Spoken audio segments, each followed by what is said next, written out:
New information coming out in the Idaho 4 case involving the absolute tragic loss of those 4 students from the University of Idaho. And the information to me is incredibly heartbreaking and devastating. Absolutely devastating. We're getting more and more through some of the papers that have been filed. This trial is scheduled and I believe will go forward beginning this summer in August. This is going to be a huge, huge case. The defense is fighting every single issue. He has claimed his innocence, not saying they can't prove it, saying he is factually innocent. I have heard that from the defense. So this is going to be a battle. It's going to be a battle. The evidence may seem overwhelming, but once you get into the courtroom, you have to win every battle beyond a reasonable doubt. So every little piece of information that we learn is extremely significant. And what we're going to talk about during this podcast is important, eye-opening, heartbreaking, and devastating all at once. Hello, everyone. This is a special Wednesday edition of the Tangent Podcast. No Tangent Podcast this Friday.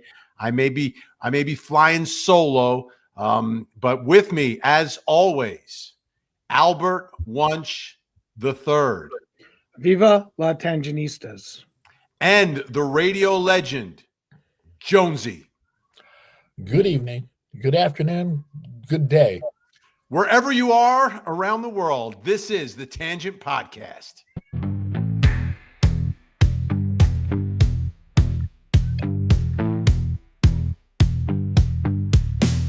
Vinnie and the Tangents, True Crime Podcast.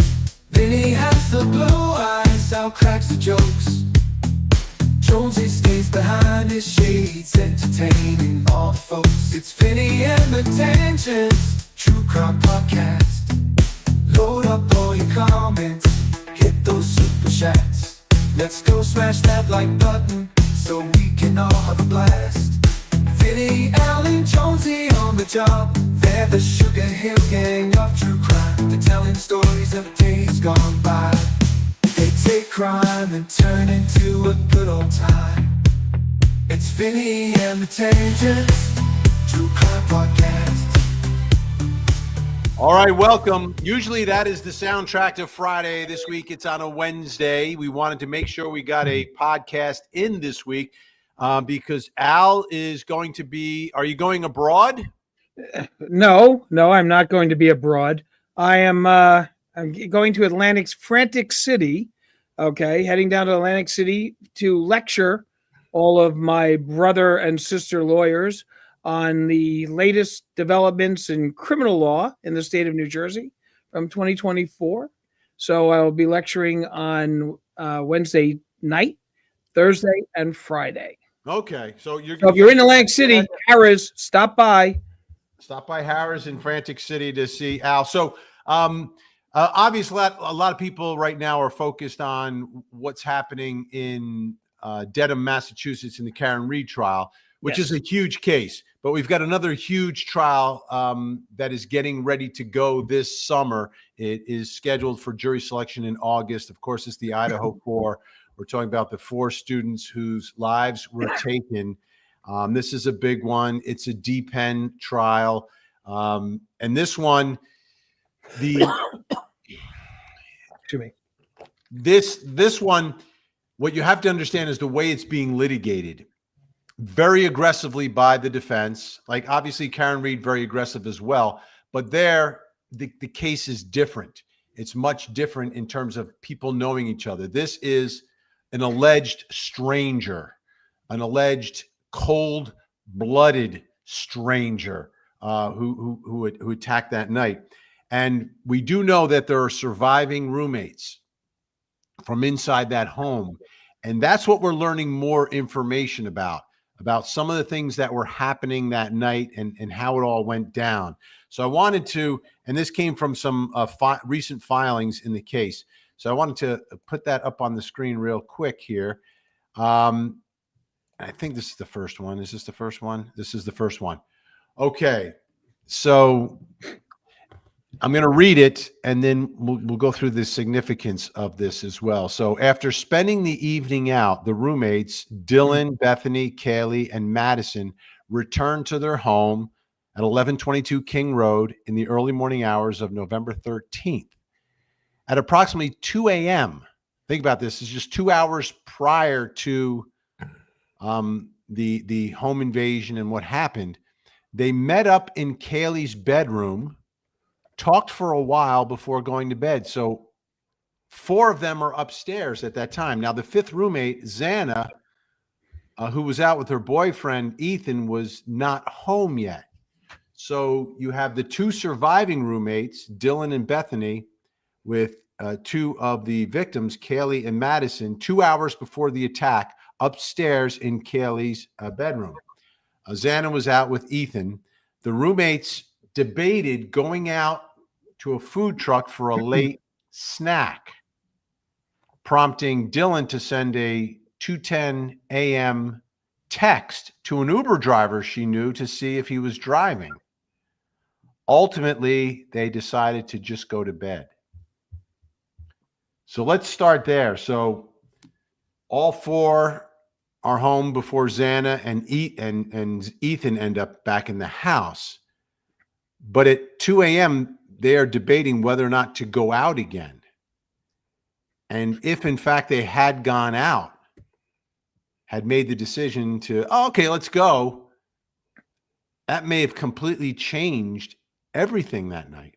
A good possibility of that. But they're going to a food truck, so chances are they would have picked up the food and brought it back home. So you're But right. the food truck is more than just a truck. It's almost like a social event. No, that's true. Yeah. I understand that. I don't know if that's you've seen the in a lot of video, homes. but initially the video, the food truck guy actually live streams. And initially in the investigation, we had seen some video of them near the food trucks earlier that night. And that might be one of the reasons why they didn't go back. But what do you think of the timing of that? If they decide to go at 2:15 or so to the food trucks, I think they might stay awake later. They might not go to bed at the same time. And how does that change everything along the lines? You know, like, would he still have done it if the lights were on upstairs and Madison and Kaylee were still awake at 4:10? Well, that does change a number of different things because, obviously, if they're all in the room together and they're awake and they're talking and the whole 9 yards, there's lights on, and it's not a fertile ground for someone to come in to assault or red rum anyone. So could that have set things in a different? Would that have been enough deterrence? Would that be deterrence? You know Jonesy, what? Jonesy, would you think that would have kept the invader out of the home if he comes by at 4:10 a.m. and the lights are on and it's obvious that there's activity and people are awake inside the house? I think it probably would have, because he would have been outnumbered and wouldn't have the element of surprise. But it would, as Al said, it would change so many different factors. Might he have not come back on a different night? So maybe there would be different victims involved. And some who survived may have not, and some who didn't may have survived. But I think the guy, whomever did this, I think was eventually going to give it a shot. Well, I don't know if you're going to go into a house, if you see it's all lit up, okay, and that there's people, that are in there and you hear voices and things along those lines. I think you're going to be a little less apt to want to do anything, untoward with regards to the same. Too many witnesses, too many people up, okay, and the element of surprise is gone, obviously, because you're not going to be able to surprise a room with that many people in it if they're all sitting there eating and communing. I mean, maybe they're eating in the kitchen, maybe they're eating in the dining room. I don't know where they would have been consuming, but also the food would have had them up a little bit longer. Yeah, I think so too. And you talk about the element of surprise. What we learned from, and I heard an interview with Kaylee's dad, because he's been privy to a little extra information that he revealed, that when he went upstairs, Madison was the first victim, Right. and then Kaylee woke up and was punched, before attacked with the weapon. Yeah, that's the first time we're hearing that, and that came out of the I'm assuming out of the grand jury testimony, and I saw the same interview you saw, Vinny, and I mean, just and he said, he goes, so all of you out there that are thinking this Koberger is a really good guy, she was punched in the face.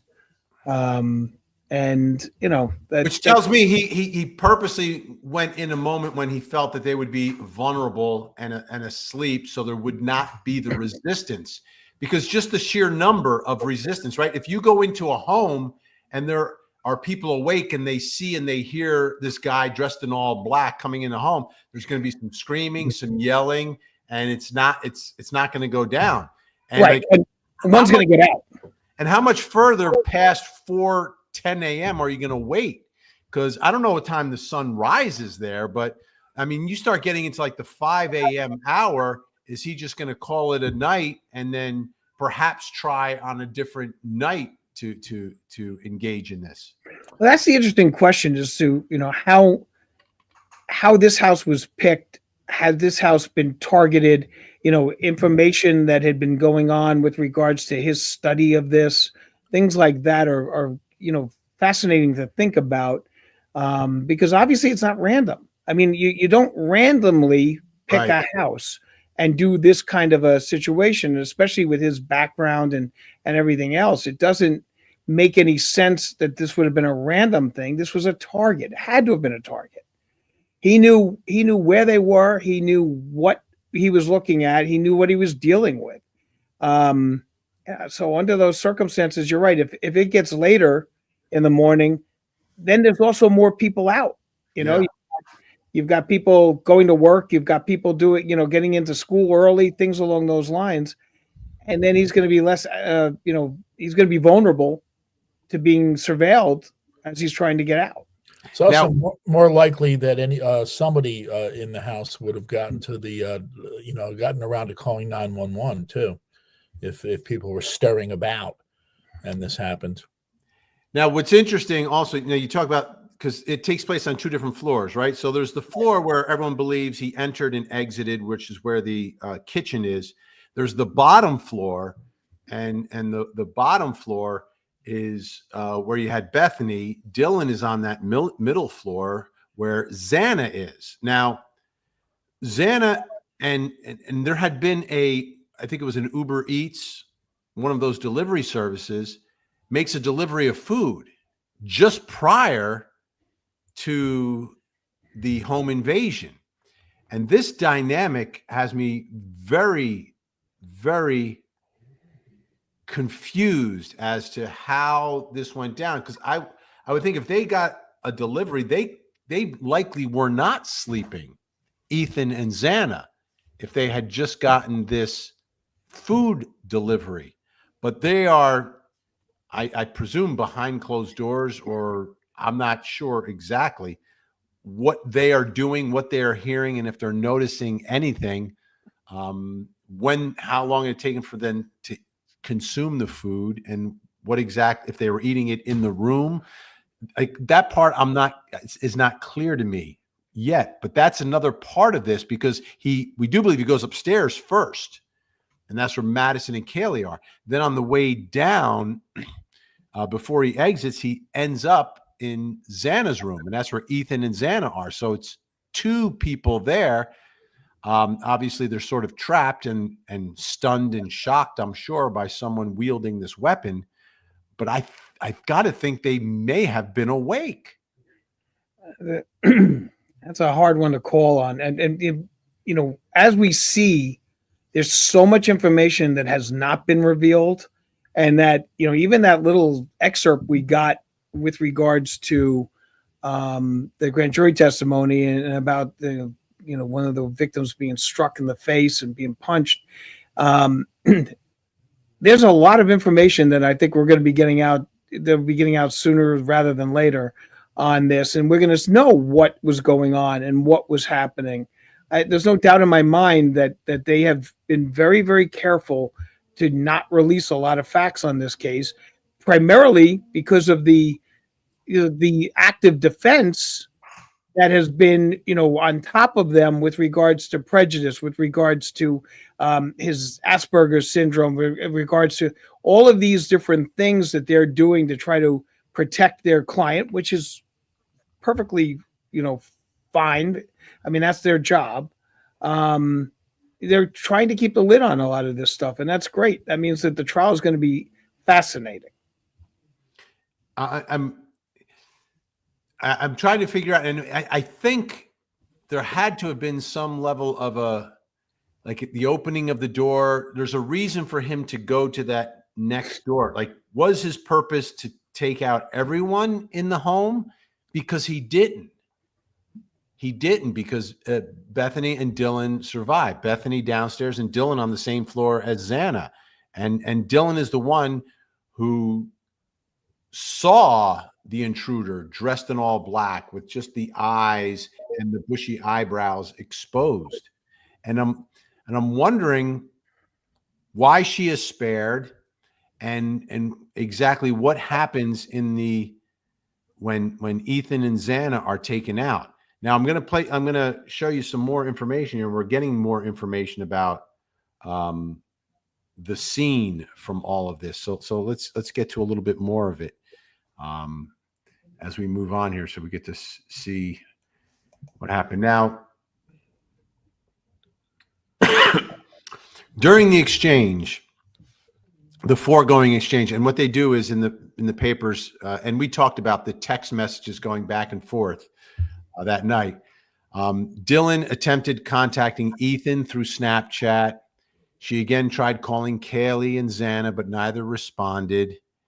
Dylan then exited her room and began running towards Bethany's bedroom. On her way, she noticed Xana lying on the floor of her bedroom with her head towards the wall and her feet towards the door. And I think this is around in the 6 o'clock hour. Okay, so she sees Xana on the floor of her bedroom, but what is significant here is that the door is open.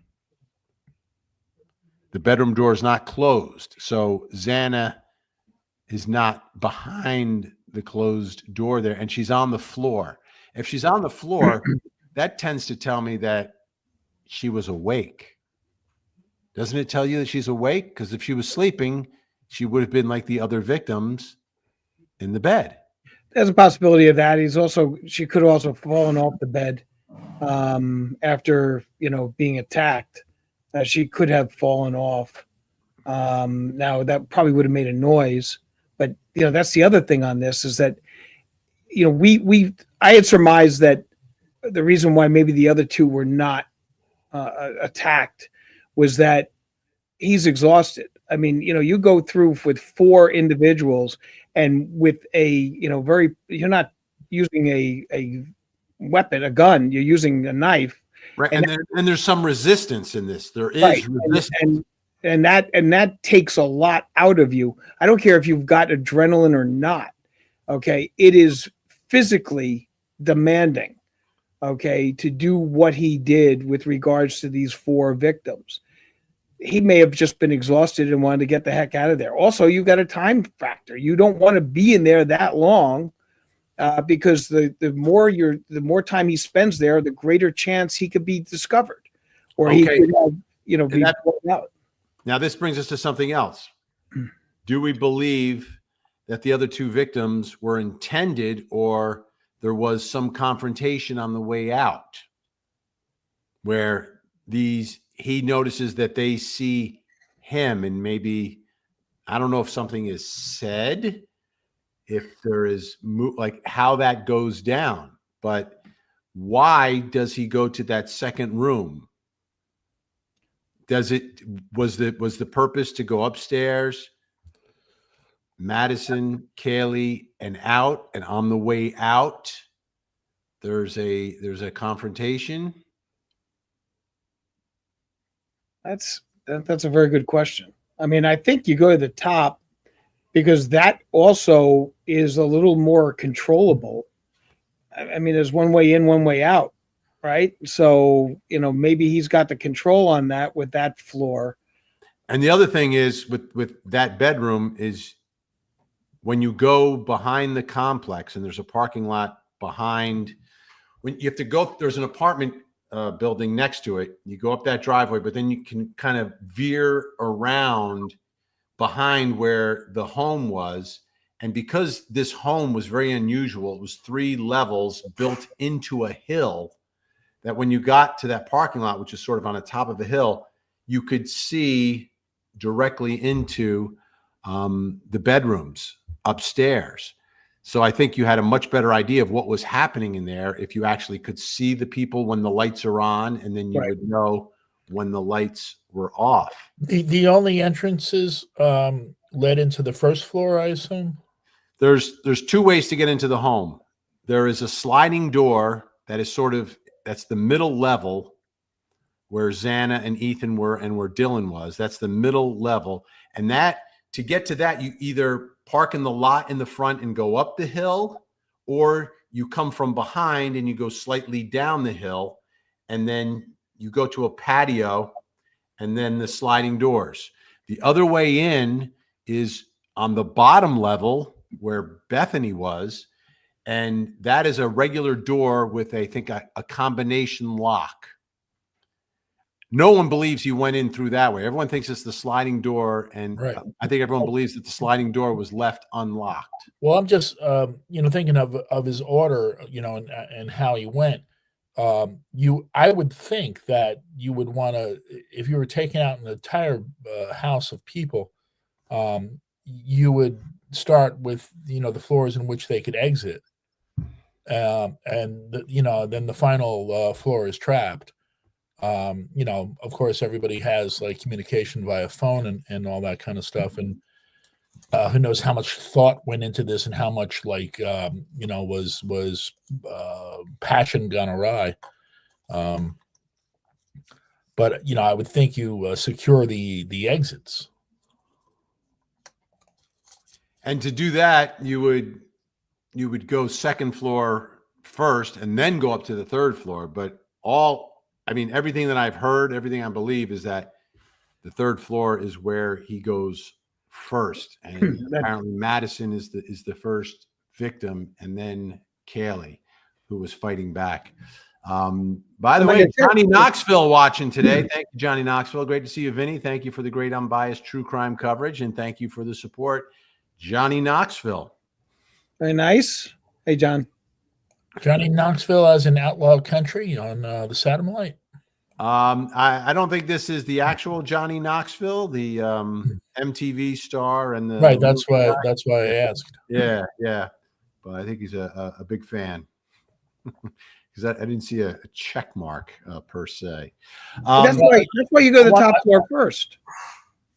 I think you'd use the top floor first, and then this way you work your way down. It's like you've got a captive audience on the third floor. Second floor's got a way of getting out. So, that it was, I guess, a luck that they were still down there for the purposes of second floor. But if you're going to be working your way, I don't think you'd want to do it the second floor first. I think that, you would probably. Well, how does he control 2 awake people on the second floor? Do you think there's an instant attack on Ethan and just, ending him very quickly, and then going next after Xana? Do you think that's the way that was? Like there wasn't a moment of a confrontation and a discussion, just an attack on the man, and then controlling the woman, and then taking. Well, you see, Vinny, it's like Fonzie. You take out the toughest one first. So presumably that is the male. And my guess would be it would almost have to be like a quick attack, because because Ethan was a relatively big kid, athletic kid. Yeah. He looked in great shape. Great. I think there would have been a way for him to either distract or get him out of the way and allow Xana to run out. Yeah. But if he is quickly attacked, then there's no time for him to do anything. It's just there's someone, and then boom, it happens, and he's defenseless because he's not expecting any of this. Well, you know, something was said in one of the interviews with one of the fathers that, you know, hey, this is Idaho. This doesn't happen here. Yeah. Okay. And I thought that was a very, very poignant comment. It's not, you know, there's not a lot of street smarts. There's not a lot of that, you know, you've locked your windows, you lock your doors. I mean, we've been taught that, you know, that living in the area that I live in all the time, you know, you leave your doors locked. Okay. And that, you know, this Idaho, we don't expect this. And I think that, you know, you don't know what fear can do. And the fear might have been like a deer in the headlights, and that, you know, he sees this and he doesn't know how to react to this. And the guy gets the drop on him. I think that's the case. I think that's the case many times in these sort of situations is, you know, the state of inebriation is one thing, but also like you're not expecting anything to happen. So your reaction is not going to be what you think it is. You know, you can think, you know, if this happened to me, like when I was mugged years ago, people said to me, like, this is what I would do, Jones. I would do this. I would take this guy out this way and all this. You don't know what you're going to do in the situation until this shocking event actually happens. Breaking news from Tanya Vincente. Thank you very much. And side note, Vinny, I have a huge crush. Oh, get in line, Tanya. On who? I know 2 women personally who have a crush on Vinny and are always gushing to me like, you know, you know Vinny? And one of them's an ex. Oh, I don't know any. Okay, how about that? Yeah, you should get out more often. Well, yeah, maybe that's the problem. Mingle when maybe you're in Atlantic City, it'll be different. Yeah, mingle when you're there. You'll find somebody. Then tell them, like, I know Vinny. banging a gavel. Magnus Jerkison. Magnus is a new member over on the Court TV YouTube channel, because we are simulcasting today, ladies and gentlemen. What? Yes, we are on my YouTube, my Facebook, my Twitch, my X, but we're also on the Court TV YouTube channel. Excellent. Today. The revenge of Jonesey after being let go by the former establishment which owned said network, Court TV. So many years ago, I'm back, baby. I'm like Damone Wilson, baby. I'm back. Anybody remember that one? No. Sitcom. Damone Wilson was in briefly. He went out for a pack of cigarettes, and the premise is he came back like 5 years later to his ex-wife and said, "Baby, I'm back." Went out for a pack of cigarettes. Damond Wilson? You said Damone Wilson? Damond Wilson. Yeah, and he was also in the New Odd Couple, along with Ron Glass. Wasn't he also in a little thing with Red Fox? Yeah, Sanford and Son, right? Yes, of course. Yeah. Well, that's why we speak of him. Yeah. Who recently, he said on a podcast interview, he said that he and Red Fox were always armed during the taping because of the live studio audience and the tumultuous times. You never knew when somebody was going to come at you. So he had like a weapon in his boot. That's awesome. You big dummy. I'm coming, Elizabeth. Oh, no, the big one. And I got a gun in the hands. How'd you like 5 across your face? You're doing good, Red Fox. Thank you very much. Thank you very much. Thank you very much. Here's what Jeff H is saying. I think X was in the room on TikTok, E in the bathroom.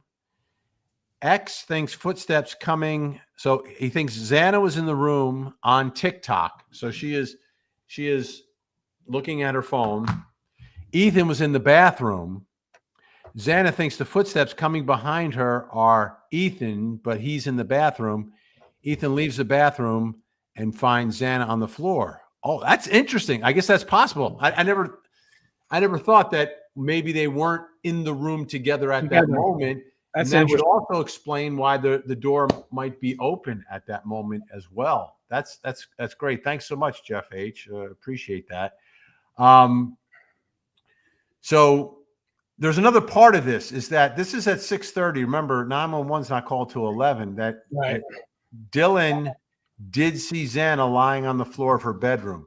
Now, Kaylee's father has been 1,000% clear that what gets him very angry and aggravated are people who are going after the surviving roommates, that they either are involved in some conspiracy or, could have done something here, right? There's nothing they could have done. These are scared young people that don't know what is going on. I think her gut was telling her something was terribly wrong, but I don't think her gut wanted her to acknowledge that. And I can understand that 1,000 bit. Like if I don't acknowledge this, then it's not really happening. If I don't acknowledge this, it's not really happening. And I think that's where their minds were. And I can understand that. And they had been drinking. So in her mind, she's saying, listen, Xana's on the floor. She must have passed out. Right. She must have passed out on the floor. But she did see her. And this is when she goes from the second floor down to the third floor from her bedroom to go down with Bethany. But she goes down to see Bethany because her gut is telling her something is terribly wrong, and they're scared, and they're really scared. And they did not know what to do, how to act, and how to react to all this. We've got some more of this. I've got another piece I want to play for you here. Let's take a look. Okay. Between 5 and 6:30, Dylan, I can't see it here. Son of a, I'm going to put it here. Dylan engaged in activity on her phone, primarily creating, editing, and deleting images and videos. And the activity then, again, I've got it blocked by all this stuff here. I can't see it. Yeah, that's even more difficult. That's an eye test. Her phone activity ceased, and then Dylan accessed Instagram for a few minutes. Again, accessed Instagram and communicated over Snapchat. She texted Madison. She received, and this is very indicative of this generation. This is how they communicate. This is how they socialize, even if they're in the same house. It is odd to me. But it's not. This is now how I communicate with my son who's living in this house right now. I won't Snapchat him, but I'll text him. I'll text him things, and you get a better response than when you go, Max. Why don't you just climb up the fire escape? That's my form of texting. Like Norton. Yeah, on the fire escape. So she's awake for all these hours. She's awake because she's on TikTok. She's editing videos. She's doing social media. She's communicating via Snapchat. She's texting, but getting no response. Dylan continued accessing various social media sites, including checking Ethan and Xana's Snap Map locations, like to find out where someone is. This is their first instinct. Well, where are they? I can go onto my phone and I can find out where my friends are, because we all that's the way we communicate. We know where we are, etc. Is that something that's on all the time until you turn it off? I think. And I'm not a Snapchatter, but I think you form little groups, right? Yeah. So it's a group of people who you trust. It's not the entire public. So within this group, you will share information that you might not share with the public at large, including perhaps your location. So and they can distinguish elevation, like between floors, first and I don't second? I don't think they can distinguish between floors. I think it's just a straight GPS where they are. So my guess is if their phones were on, that it would show that they were in the house. Right. I agree. So this is eye-opening about what was going on. Now there's more here that is, again, to me, what this does, to me, it's devastating because I understand the devastation in the house, and then the survivors, the ones who were in the house, plus the friends who came upon this scene, how their lives and everything about their being is changed in this moment. It's devastating. At approximately 11:50, Dylan called her friend EA and asked her to come over and check the house because she was scared. Again, this like the only thing I can compare it to is there was one time where, and I don't know if I told you guys this story, but we were moving into a new house. And it was like moving day, and we were bringing in boxes and stuff. And I heard a door slam in our new basement, like the basement door slam, and I got scared. Yeah, I called police. I didn't call the emergency number, but I called the non-emergency number. I said, "Listen, I'm moving to my house. The door slammed. I think there might be someone in my house. I don't want to go down there. When you have a chance, can you send someone over?" So they send someone over. I don't want to go down in the basement. I didn't want to go down there. I was scared. But see, from our generation, right, the reaction isn't call my friend or text someone or this or that. It is 911, call police, call the good guys with the guns. Yeah. Right. That's the way I was raised. That's my first instinct. It just is. And that's what I did in that moment. But it was kind of embarrassing because at the time, because we were moving, I was wearing one of those white T-shirts, which have various names that people call them, including wife beaters. People call them wife beaters. I don't know why they do, but and then so I'm just moving into the neighborhood. I'm wearing one of those shirts, and police are showing up at the house. Guess who just moved into the neighborhood? Hey, you know what I would think? I try to be fair-minded and love all people, but you know what I would think if I saw that situation come down? Now you were a bad man. I'm a bad man. I'm a Bad man. mama jamma. But I was just scared. So Sure. she's scared, so she's calling her friends. So they met DM and BF, Bethany and Dylan, at the bottom floor of the house. BF and HJ started to walk up the stairs to the second floor. When they reached the second floor, HJ went to the kitchen to grab a kitchen knife. So think about it. The level of fear that they have, he's grabbing a knife because he doesn't know who's there, or she doesn't know who's there and what's coming. It is a he. When he came back out, Dylan saw Xana again for a split second. And I just started bawling because I thought she had I didn't even know. I thought maybe she was still drunk and all asleep on the floor. Bethany also saw Xana lying on the floor. And that's the moment. And this is when everything changes. And this is, now they're walking around the house. Some friends are there. One of them's walking around with a kitchen knife. And now they find it. Now, think about the situation, right? Now you're calling 911 and you've got a kitchen knife in someone's hand. Like, that could go south very quickly. Bad. Yeah. That could go bad very quickly, but obviously it didn't. Thank goodness it didn't. May I digress for a second? Did we find out what was in your basement? It must have been a wind draft or something that just made it go shut. You know, it was our first day in there, so we didn't know. Right. But yeah, there was no one down there. And the officer I said, "Are you sure? Did you check everywhere down there?" Yes. And then I had him check all the closets in the main floor as well.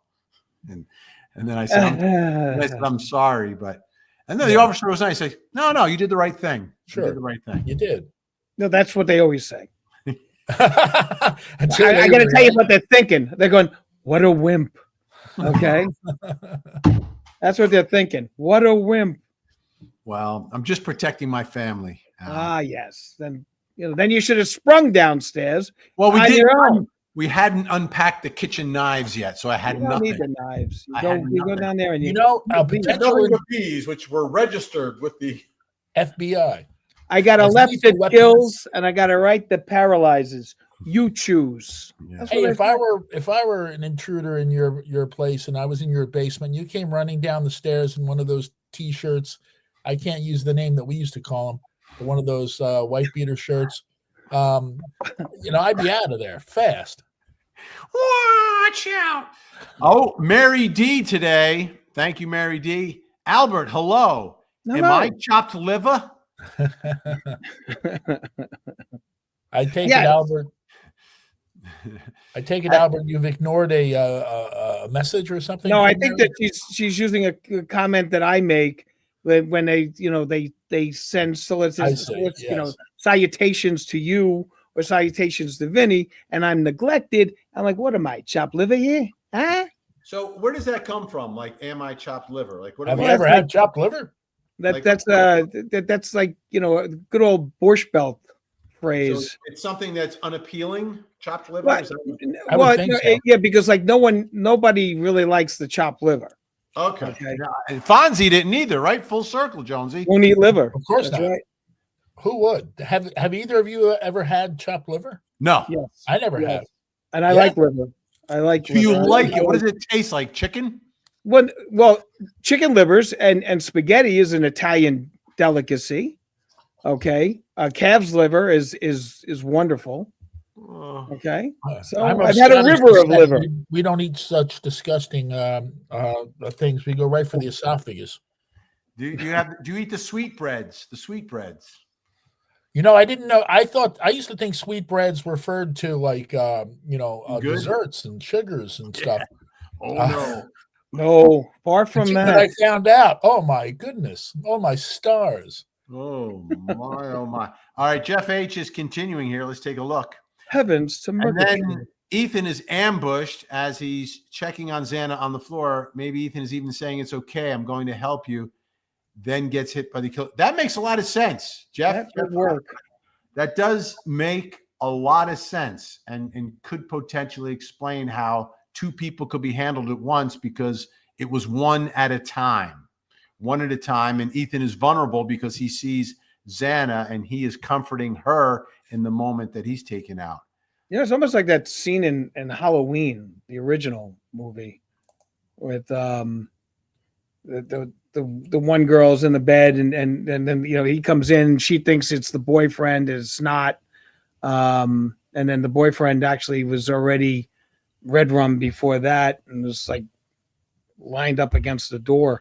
I mean, it's a little reverse on that, but I mean, it is conceivable that she may have thought it was him, may have thought it was the boyfriend. Yeah. But it is such a horrendous crime. These four young people, beautiful young people, and with a full life ahead of them, snuffed out that way. It's just horrible. No, it's bad. And it's what's even worse is that when you see the pictures of them and how vibrant they were and how full of life.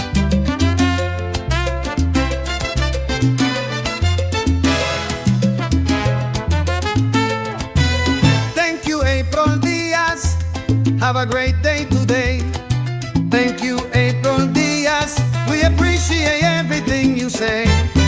We all know she's a great fan, and we know the kind words she has. We always love to hear from you. Thank you, April Diaz. All right, a big thank you. April Diaz is with us today and says that Vinnie is the only person in my life who calls me by my whole name. I should add my middle name. Oh, I think we should guess April's middle name. What would be a good middle name for April Diaz? Glockenspiel. April Glockenspiel. No, that's not it. Darn. Well, because there are certain names. Wait a minute. There are certain names you have to say the whole Maria. name. There are certain names like when I went to college, we had a guy named Joe, whose name was Joe Dowd. Okay, Joseph Dowd, but Joe Dowd. You would call him Joe Dowd. I never called him Joe. I called him Joe Dowd. Hey, Joe Dowd. It was that you give the full name. Hey, April Diaz. I mean, the name just fits that way. I think a good middle name would be May, M-A-E, April May. No, that Diaz. was my original thought. Yeah. April, May, But I June. went with from, Maria because that's a common middle name. Maria. All right. Thank you, April Diaz. All right, let's get back. I think I have another little piece to show here. Let's see. Or this may be it. Let's see if this is the last one. Oh, I have one more. Okay. HJ told Dylan and Bethany to get out. EA, who had started up the stairs, also turned around after HJ instructed her not to come any further. They both went outside. Shortly afterwards, HJ exited the house and told them to call 911. He was pale white and mentioned something about someone being unconscious. So HJ is the first one, I think, who really realizes the gravity of what is in that house. And he's telling the other people, the three women there, get out, call 911. So this is the actual moment. And I think about the devastating moment this is for all of them to realize their friend is gone and something really, really awful has happened. Something that will clearly impact the rest of their lives. They're going to lose a big piece of, and I understand they're in their 20s and I understand they're in college, but there's still a level of innocence that they have, right? That you know, the world is their world is a great place. Go out there, go get them, and then this happens. And to me, it strips that away, and that is just awful. But this is the first time we're really understanding and getting a clearer picture of the moment. So HJ, who's the one I believe who grabbed the knife, sees what happened. He is clearly impacted by it and is telling everyone to get out. And then the 911 call happens, and that's where there's a lot of confusion. And we've listened to that 911 call where there's tons of confusion and fear, and it's not, you know, trying to communicate the information to 911 as they're responding. And think about what happened before this, though, because let's get back to the man who's going to be on trial. They say that he came back to the house that morning around 9 a.m. Could you imagine he did what he did, right? If you believe the prosecutor's theory that they've arrested the correct person. After doing what he did, he shows up the next morning and there's no crime scene tape, no emergency responders, no police, nothing. What do you think is going through his mind at that moment? Is he thinking that no one knows, or was it all a dream? Like, did it really happen? Did he come back for the knife sheath? Was that because if he's coming back for the knife sheath, if the police aren't there, he could have gone back in to retrieve it. Do you realize that if he had gone back into that house at 9, he could have retrieved the knife sheath, gotten back in the car and left, and this case may have never been solved? Wow. Think about that for a second. Think about that for a second. Like, I don't know why he went back. If he went back because he's some sicko and he wants to see, what I did. But then he gets there and it's just another morning. I know this is fiction, but I've learned a lot of things from TV in my life, fiction or not. Okay. But on TV detective shows and stuff like that, isn't a common thing to return to the scene of the crime for some reason? I mean, is that a real thing? No, it's a real thing. It's a real thing. And sometimes in some of the cases, they'll go to, in a situation like this, you might even see them at like the memorial, or at the vigil. Wow. Yeah. Hence the authorities taking pictures and stuff and checking those things out. Because you're talking about psychopathic behavior here. You're talking about people who are not motivated by some sort of personal vendetta or something like that. It's people that are just wired the wrong way, and they're doing it for reasons that we could never understand. But a lot of it is for the adrenaline rush and the thrill of what they're doing, and part of that is taking an artifact from there for some of them, returning to the scene, seeing everything unfold in front of your eyes. I think that's all part of it. Yeah, like I did this kind of thing. Yeah. Exactly. So, you say, what if he came and he retrieved the sheath at that point that he allegedly left? By the same token, what if he returned and the authorities were there and the investigation was full on? Like, how would that play out? This guy's like, cruising the neighborhood. Well, he may not have stopped. Maybe he just would have driven past it and then said, okay, it happened, right? But at this point, I wonder if he even thinks that it didn't actually happen, right? Because could you be that messed up that you're debating, did I really do it? Did I do it? I've had dreams where sometimes, like even later in the day, I have to say to myself, did that actually happen? Now, maybe I'm a little nuts. I'm not sure. No. I've had, and this is the one I've had, and it's directly tied to my type 1 diabetes that I've been stricken with. Is a low, and this happened before I have all the equipment that I have now, but being asleep and dreaming and waking up and having a real low blood sugar, all of that happening made it really difficult for me to distinguish between the dream and reality, and to know when to react and when to ignore. Yeah, like what is going, like I can't, the only way I can explain it is that I could not distinguish the two.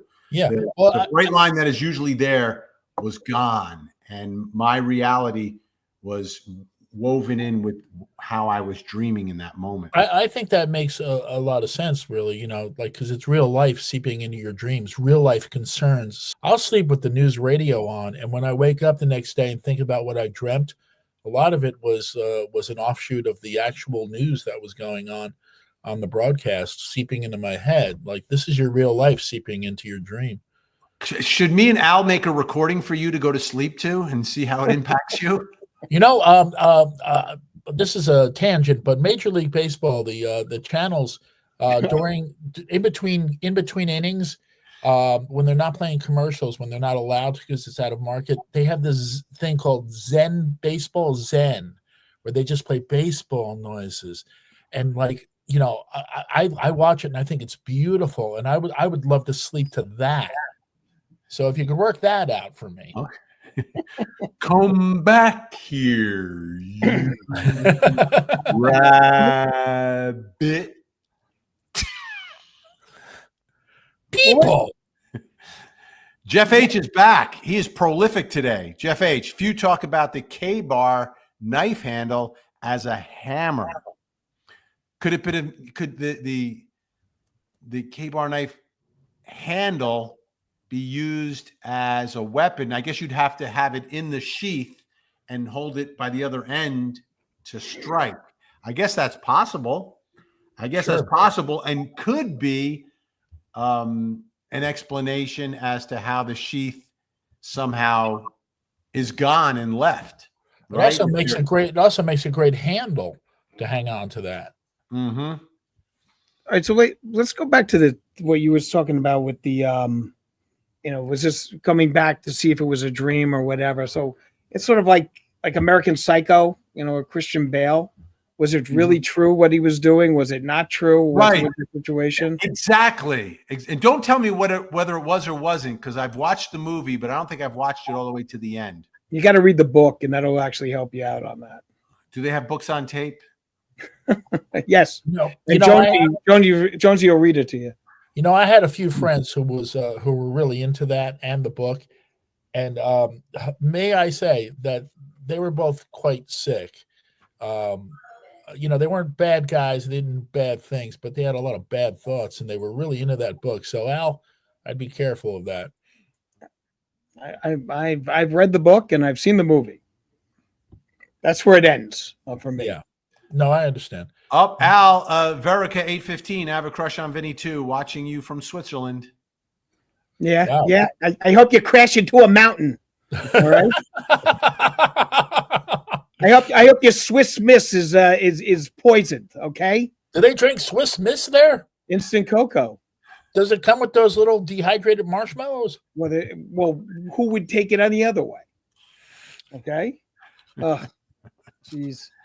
Well, Ben, as we're getting to the point where I have to say, in history, with regards to civil rights and all the revolution fights, World War One and World War Two, I'll always knows who is who. It's this day in history, this day in history, history. Now let's listen to his story. All right, what's the story, Al? All right, well, let me just go back. Yeah, I mentioned that I was going to try to do a Rev War reference now that we're in the 250th anniversary of the Revolutionary War and the founding of our country. So on this day, April 30th, in 1789, George Washington was sworn in as President of the United States at Federal Hall in New York City. New York City. New York City. Skyscrapers and everything. That was the first capital. Sworn in, and he delivered his first inaugural address, which was never required, but he thought it was a good thing to do. It was 1,419 words. It took about 10 minutes. Now, his second inaugural address was a whopping 135 words. All right, so it was kind of got up there. It was a minute and a half, and he was done. Also, in 1900, on April 30th, for you fans of the Grateful Dead, Casey Jones, who was riding that train, died in a train wreck. Ooh. On this day in 1900. Was that because I don't know if he was high on cocaine, but he did have a train wreck. Was the cocaine involved in that? No, I don't believe so. But so how did the Grateful Dead get there? Like, where did that come from? You know that part where you have dreams, but you don't know if they're reality?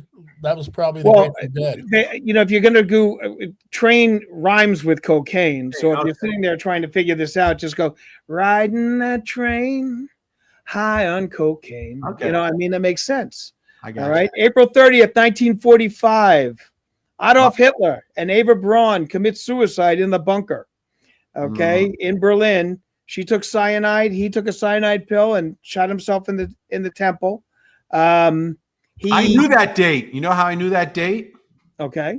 So a friend of ours was celebrating. There was a surprise birthday party for him. The big 8-0. Ooh. So his wife wanted me to put together like a little photo montage, and I didn't do a photo montage. I basically produced a documentary of his life. Nice. And he was born April 29th, 1945. Oh. The day before, because I looked up what was happening at the time that he was born. I was like, oh my goodness. By the way, his father was in WW2, the big one. Big one. His father got called after his wife got pregnant. He never came home. Oh. So the man we were celebrating, his father never made it back. He never met his father. He ends up going to Vietnam, becomes a Huey gunner. He also wins a Purple Heart, just like his father. He comes back, unlike his father, and holds his child for the first time when he comes back from Vietnam. Wow. Whoa. Yeah, that sacrifice, that sacrifice for the country is just absolutely. It's awe-inspiring and humbling.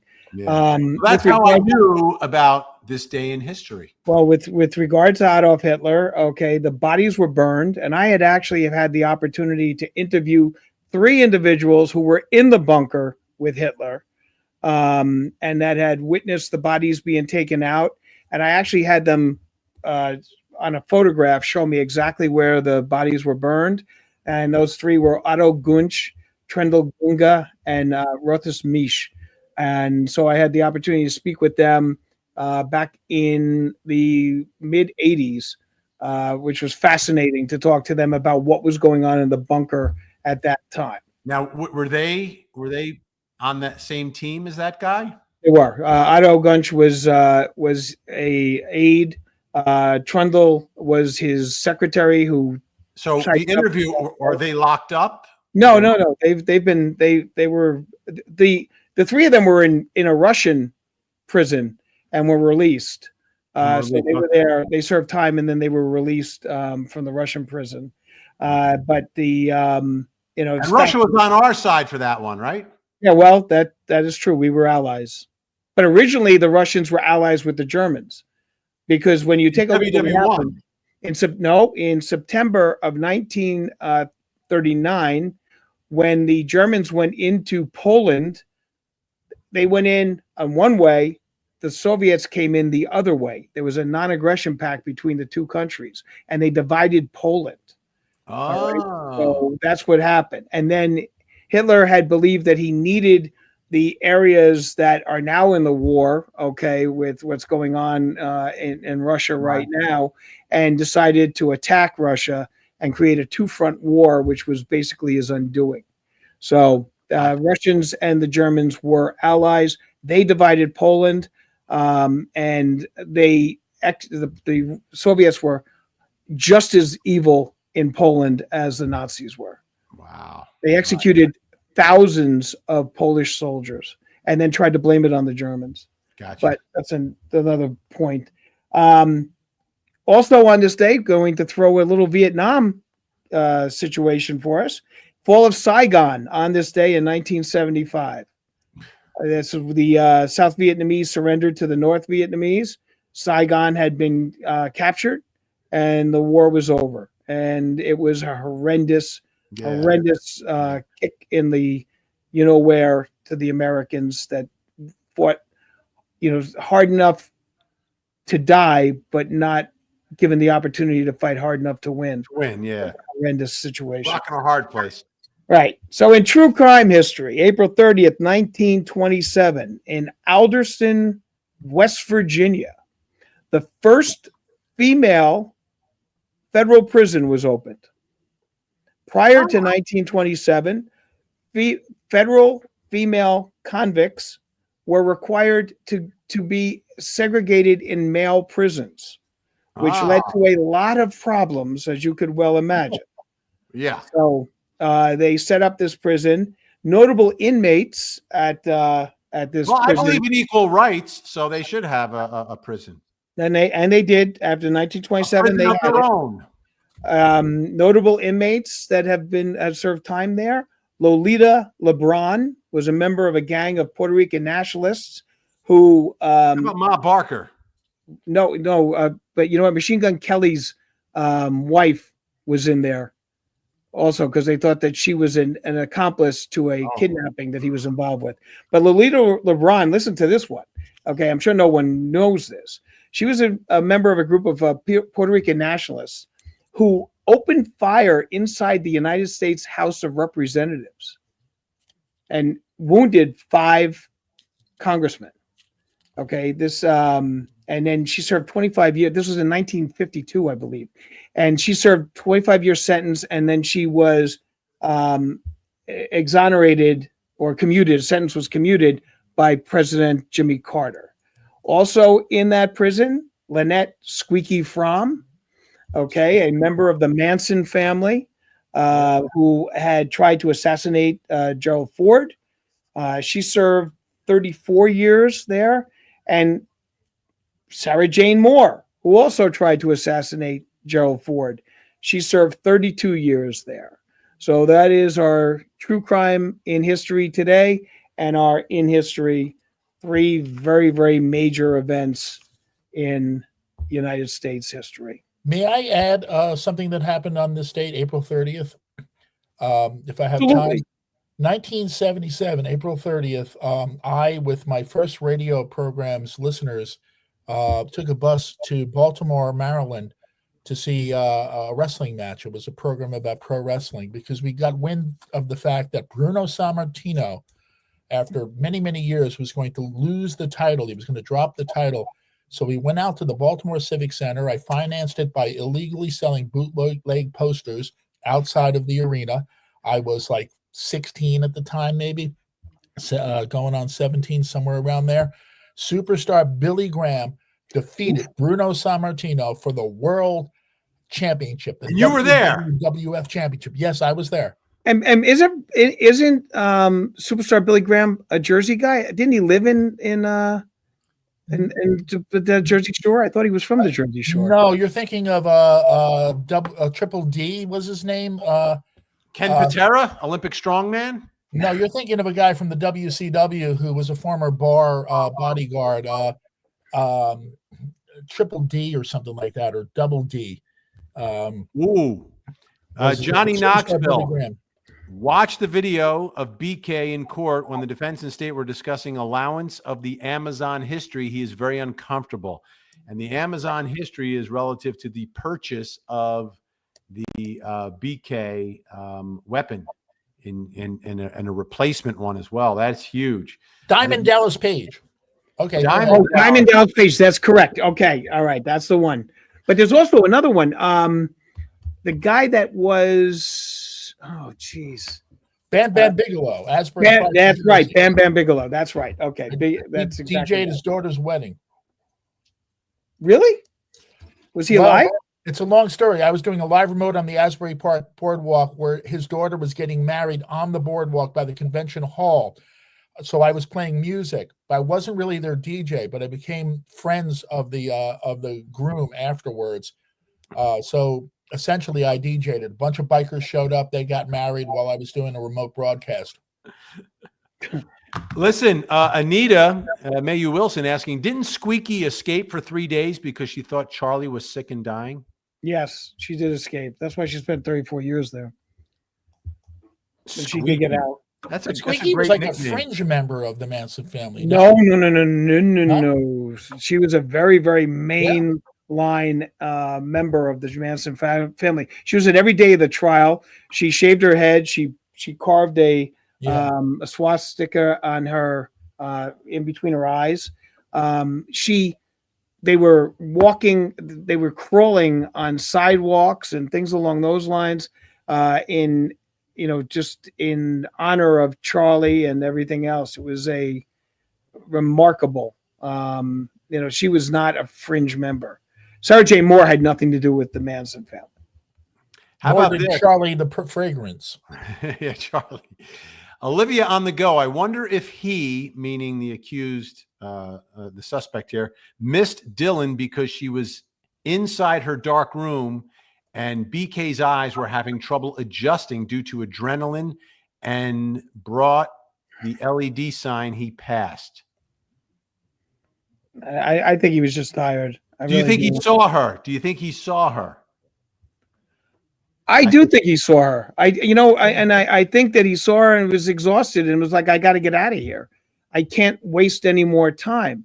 If he was, they have him as being very calculated and that, he studied this and this is what he did. Okay. So you go on that realm and you look at that, then you know how much time you have before you're in trouble, before you're going to, lose that opportunity to get out and get away. Order in the chat. Order in the chat. Don't dare attack. We've got order in this chat. The Mod Squad is on the job, helping us to keep it clean. The Mod Squad is on the job, always so nice and never mean. And a big thanks to our Mod Squad working all the time, not just during the live streams, but between live streams. Gen X, Frankie Figs, Jennifer Stubbe, and Ashley Bouchard on the Facebook. And by the way, Frankie Figs posting here a link to the Vinnie Originale True Crime merch shop, which has some great items. Hey everybody, hey everybody, I've got something for your body, for your body. You can wear it by yourself or with Frankie Valli. It's True Crime merch from Vinnie Originale. It's True Crime merch. It's True Crime merch. It's True Crime merch from Vinnie Originale.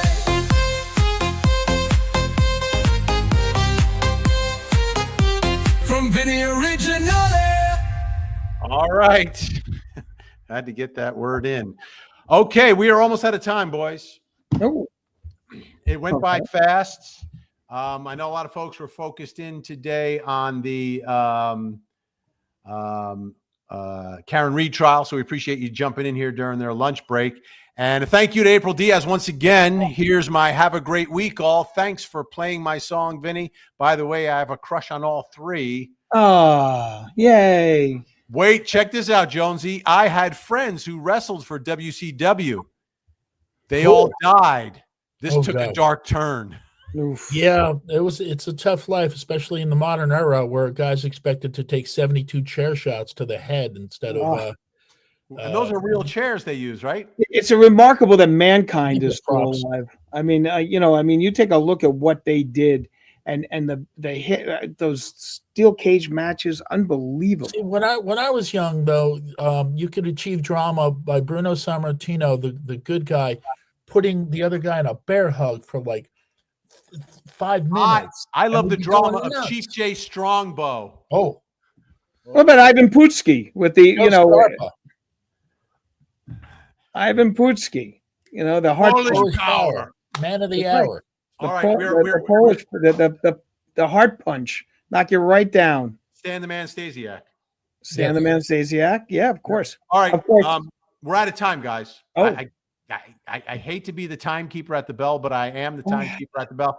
Big thank you to our mod squad. Great job in the chat. Thank you for all the super chats. It's much appreciated. Congratulations to all the new members over on the Court TV YouTube channel. Make sure you subscribe on my channel and on the YouTube, on the Court TV YouTube channels. Al, where can folks find you? Monday night, I'm on a thing called Closing Arguments with Vinnie Politan, 8 to 9 on Court TV. You can get me at Legal Weapon 3 on X. And I just say this, hasta la vista, Atentionistas. Jonesy, where can folks find the radio legend? You can find all of our airtimes, frequencies, archive streams at glennjones.net. All right. And you can watch me every night, 8 to 10. Of course, 8 to 9 tonight, we'll be talking about Karen Reed. And then 9 to 10, we're going to talk about this story, the Idaho 4 on Vinnie Politan Investigates. That's tonight, 2 hours of live true crime. The only guy on television doing it every night, night after night, week after week, month after month, year after year. Century after century. That's right. I've done it for 2 centuries. All right. Say goodnight, Jonesy. Good night, Jonesy.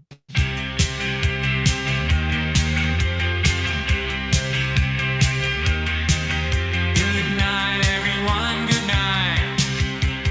Thank you for all your support. We are the Tangent True Crime Podcast. We'll see all of you in court. Somebody say tangent. Tangent. Somebody say podcast. Podcast. Tangent, tangent. Podcast, podcast.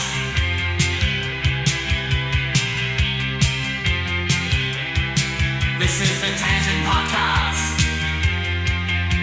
Good night, everyone. Good night. Thank you for all your support. We are the Tangent True Crime Podcast. We'll see you all